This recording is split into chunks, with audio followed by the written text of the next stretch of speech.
Hello students, अभी हम लोग कोनिक सेक्शन का सर्कल पढ़ रहे हैं। 2 डायमेंशन में कोनिक सेक्शन का 2D पढ़ रहे हैं। 2D का हम लोग कोनिक सेक्शन में सर्कल का स्टडी कर रहे हैं और उसके रिगार्डिंग जो है मैंने एक रिजल्ट लिखा हुआ है और ये रिजल्ट जो है वेरी वेरी इंपॉर्टेंट है कॉम्पिटिटिव व्यू से। तो इसको हम लोग देखते हैं, इसको डेराइव करते हैं, फिर इसका यूज देखते हैं कैसे कॉम्पिटिटिव एग्जामिनेशन में इससे क्वेश्चन पूछी जाती है। जेईई मेंस में भी इससे रिलेटेड क्वेश्चन कई बार पूछा जा चुका है। ओके, देख रहे हैं हम लोग। Find the condition that the straight line y is equal to mx plus c। एक लाइन है जिसको y is equal to mx plus c के फॉर्म में लिखा हुआ है। मे टच द सर्कल। कह रहा है कि एक लाइन है और एक सर्कल तो कह रहे कि वो लाइन उसको टच करेगा, इसके लिए क्या कंडीशन होगा। जैसे मान लीजिए कि अगर हम एक सर्कल बनावे, यहां एक हमने ऐसे रफ में एक सर्कल हमने बना दिया, ओके, और ये सर्कल का हमने सेंटर कर दिया। तो कोई भी लाइन अगर हम ड्रा करेंगे इस बोर्ड पर तो उस सर्कल को टच करेगा, ये नेसेसरी नहीं है हर लाइन उस सर्कल को टच करेगा, ऐसा नहीं है। इनफाइनाइट ऐसा लाइन है जो इसे टच करेगा, इनफाइनाइट ऐसा भी लाइन है जो इसे टच नहीं करेगा। तो वही पूछ रहा है, इसमें पूछा जा रहा है कि वो कंडीशन बताइए, कैसे हम जानेंगे कि कोई लाइन जो है टेंजेंट बनने के लायक है कि नहीं। टच करके जाना का मतलब क्या हुआ, टेंजेंट बनने का क्वालिटी उसमें है या नहीं। कोई भी लाइन, हमने लाइन का एक इक्वेशन लिख दिया, तब मुझे ये बताना है कि ये लाइन उस सर्कल का टेंजेंट बनने की क्वालिटी को डिजर्व करता है कि नहीं। यही मुझे कंडीशन में सर्च करना है।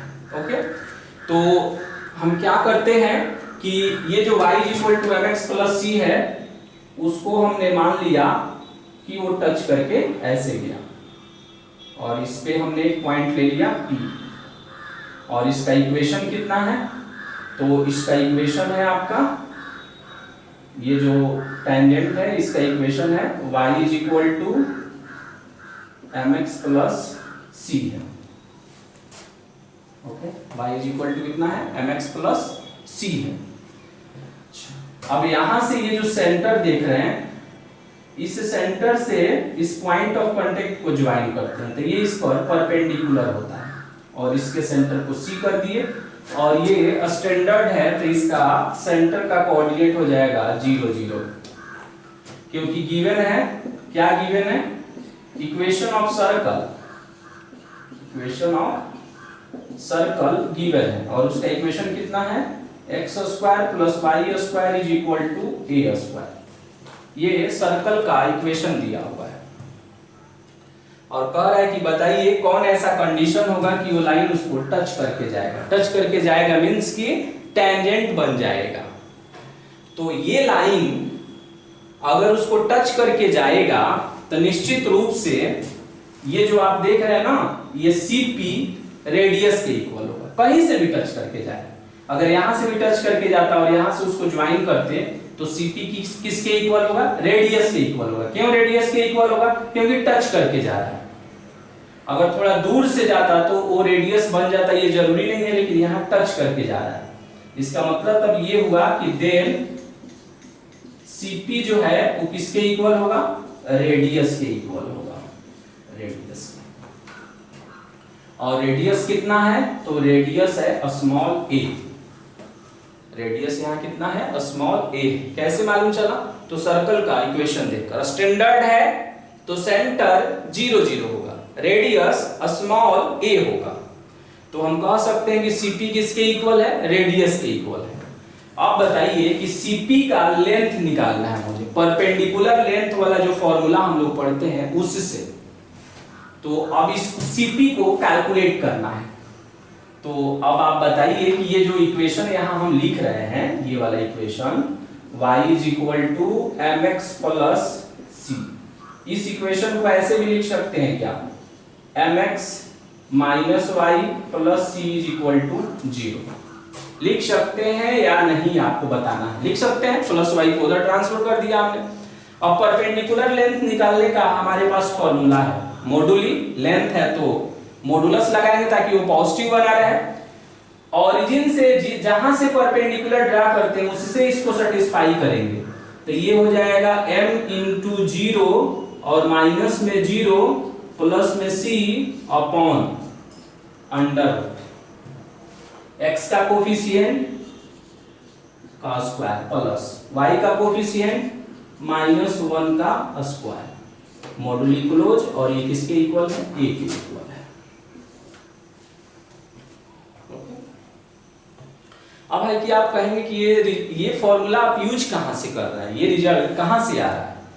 तो आपको अगर इसका थ्योरी देखना है तो स्ट्रेट लाइन में perpendicular length of a point from a line वाला लेक्चर वीडियो देखिएगा, वहां से ये कट पेस्ट हो रहा है।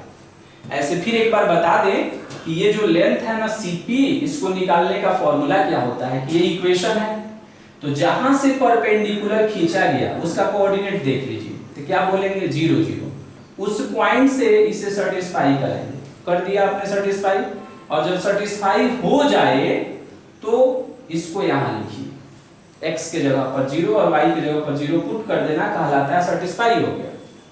अब फिर अपॉन अंडर रूट x का गुणांक देखिए, तो बोलेंगे m है तो स्क्वायर, y का गुणांक कितना है -1 है, गुणांक मींस कोफिशिएंट, तो उसका स्क्वायर। यही फॉर्मूला होता है इसका। अब इस मॉडुलस को हम चाहें तो दोनों पर सेपरेटली यूज कर सकते हैं, तो ये बन जाएगा मॉड में c और अपॉन, और ये स्क्वायर रूट है तो स्क्वायर रूट कभी नेगेटिव थोड़े होता है, स्क्वायर रूट हमेशा पॉजिटिव होता है, तो ये हो जाएगा under root m square plus 1 और is equal to small a। अब बन जाएगा मॉड c और a हो गया और under root 1 plus m square. यही इसका कंडीशन है कि mod c is equal to a under root 1 plus m square. अब ये देखिए a जो है पॉजिटिव है, रेडियस है तो पॉजिटिव ही होगा, under root 1 plus m square भी पॉजिटिव आएगा, तो दोनों पॉजिटिव को पॉजिटिव से मल्टीप्लाई करेंगे तो पॉजिटिव होगा। तो जब ये पॉजिटिव होगा तो ये मोड हटा सकते हैं, तो जैसे ये मोड हटेगा ये बन जाएगा प्लस माइनस a और under root 1 plus m square. यही कंडीशन है, इसको आप ऐसे याद रखिए, ऐसे भी याद रख सकते हैं कि c का वैल्यू इक्वल होना चाहिए plus minus a is equal c is equal to plus minus a under root 1 plus m square. c कहां से लाएंगे? तो जो इक्वेशन दिया रहेगा लाइन का उसको y is equal to mx plus c में कन्वर्ट कर देंगे। जैसे मान लीजिए वो इक्वेशन है ऐसे 2x plus 3y minus 1 is equal to 0, तो आप क्या करेंगे 3y is equal to minus 2x plus 1, y का वैल्यू निकालेंगे तो माइनस में 2/3x और प्लस में 1/3, तो m का वैल्यू कितना हो गया माइनस में 2/3, c का वैल्यू कितना हो गया 1/3, तो उससे पुट कर देंगे। a कहां से लाएंगे? तो सर्कल का इक्वेशन देखकर वहां से a कैलकुलेट कर लेंगे, तो इस कंडीशन पर वो टेंजेंट बन सकता है, यानी कोई भी लाइन टेंजेंट बनेगा उसमें अगर ये खूबी होगा। अब इस वैल्यू को पुट करते हैं, देखते हैं कि तब उस टेंजेंट का इक्वेशन क्या होगा। देयरफॉर इक्वेशन ऑफ टेंजेंट, तो देखिए उस लाइन का इक्वेशन था y is equal to mx plus c। अब ये टेंजेंट बन जाएगा तो उस कंडीशन में क्या हो जाएगा y is equal to mx और c का वैल्यू यहां से पुट कर दीजिए plus minus a under root 1 plus m square. अब यही आपका इक्वेशन हो गया y is equal to mx plus minus a under root 1 plus m square हो जाएगा। कब? जब वो लाइन टेंजेंट बन जाएगा तब। तो पहले चेक करना रहता है कि कोई भी लाइन एक सर्कल का इक्वेशन दे देगा, एक लाइन का इक्वेशन दे देगा और बोलेगा, पूछेगा उसमें कि ये टेंजेंट बन सकता है या नहीं, तो इसमें पुट करके देख लेंगे। अगर दोनों इक्वल आता है तो टेंजेंट बनेगा और अगर इक्वल नहीं आता है तो टेंजेंट नहीं बनेगा, और उस कंडीशन में टेंजेंट का इक्वेशन ये होता है। एक और इसमें रिजल्ट लिखा हुआ है कि also find the coordinate of POC। POC का मतलब ये हुआ कि P पॉइंट ऑफ कांटेक्ट, जिसको स्पर्श बिंदु कहते हैं, उसमें P का कोऑर्डिनेट निकालना है मुझे। तो देखिए, according to question, equation of tangent कितना है, तो ये हो जाएगा mx माइनस में y plus c is equal to 0, जहां पर c का वैल्यू ये होता है, ये भी ध्यान रखना है। लेकिन बट इक्वेशन ऑफ टेंजेंट निकालने का ये भी एक फॉर्मूला आप पढ़ते होंगे कि x(x1) प्लस y(y1) और माइनस में a² इज इक्वल टू 0। आप अब ये रिजल्ट कहां से आया हुआ है कि ये भी टेंजेंट का इक्वेशन है। तो टेंजेंट का इक्वेशन का लेक्चर वीडियो ऑलरेडी आप देख चुके हैं, तो उसमें आपने देखा होगा कि एक सर्कल का इक्वेशन था, तो मैंने टेंजेंट का इक्वेशन बनाया था। फिर मैंने ये भी बोला था कि जब इक्वेशन स्टैंडर्ड हो जाएगा, यानी सर्कल का इक्वेशन जब स्टैंडर्ड हो जाएगा, तो उस कंडीशन में जब हम टेंजेंट का इक्वेशन निकालते हैं तो ये फॉर्मूला यूज करते हैं, x(x1) plus y(y1) minus a² is equal to 0। आप देख लेंगे जहां पर मैंने टेंजेंट का इक्वेशन निकाला है, और एक आपको उसमें होमवर्क मैंने दिया था कि इसका टेंजेंट का इक्वेशन निकालेंगे, तो वो इतना ही होगा। इसका मतलब ये हुआ कि वो जो टेंजेंट देख रहे हैं ना, तो उस टेंजेंट का इक्वेशन ये है प्रश्न के अनुसार, जहां c का वैल्यू ये है जो यहाँ पर लिखे हुए हैं। तो अभी हम इसी फॉर्म में, अभी हम ना वहां पर c का वैल्यू नहीं पुट करके ऐसे ही लिख रहे हैं ताकि लेंदी ना हो। और उसी टेंजेंट का इक्वेशन ये भी है, यानी दोनों एक ही इक्वेशन को बताता है। पहला भी टेंजेंट का इक्वेशन है कब, when c is equal to plus minus a √1 plus m², और ये भी टेंजेंट का इक्वेशन है। तो दोनों सेम ही इक्वेशन है, तो इसको हम कंपेयर कर सकते हैं। अब कहेंगे कि कंपेयर का मीनिंग क्या होता है, कंपेयरिंग। तो देखिए, इसमें x का कोफिशिएंट कितना है, तो आप बोलेंगे x1। इसमें x का कोफिशिएंट कितना है, m। इसमें y का कोफिशिएंट y1, इसमें y का कोफिशिएंट -1, इसमें कांस्टेंट टर्म -a², इसमें कांस्टेंट टर्म c। इसको कंपेयरिंग करना कहा जाता है। अब ये बताता क्या है एक्चुअल में, देखिए 2x + 3y - 1 is equal to 0।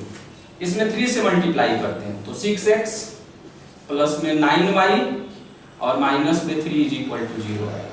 अब इसमें देखेंगे ना कि ये दोनों लाइन एक ही चीज को रिप्रेजेंट करता है। तो देखिए, इसका रेशियो निकालिए, 2/6 क्या आएगा, 1/3, 3/9 क्या आएगा, 1/3, -1/-3 क्या आएगा, 1/3। इसका मतलब ये होता है कि जब दो इक्वेशन एक ही वैरायटी को हो तो उसको कंपेयरिंग कर सकते हैं, और कंपेयरिंग करने में जो रेशियो होता है वो कांस्टेंट ही बना रहता है। ओके, अच्छा, अब है यहां से कि आप x1 का वैल्यू निकालिए। किसका वैल्यू, x1 का।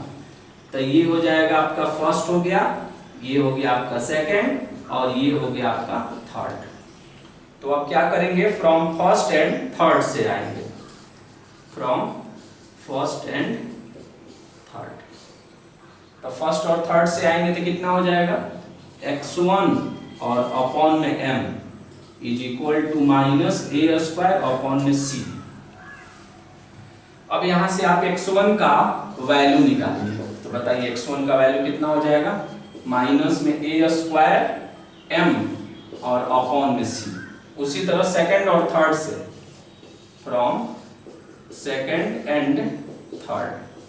तो बताइए कितना हुआ, y1 अपॉन -1 और माइनस में a² अपॉन c। माइनस से माइनस कैंसिल कर दीजिए, तो y1 इज इक्वल टू हो जाएगा a² c।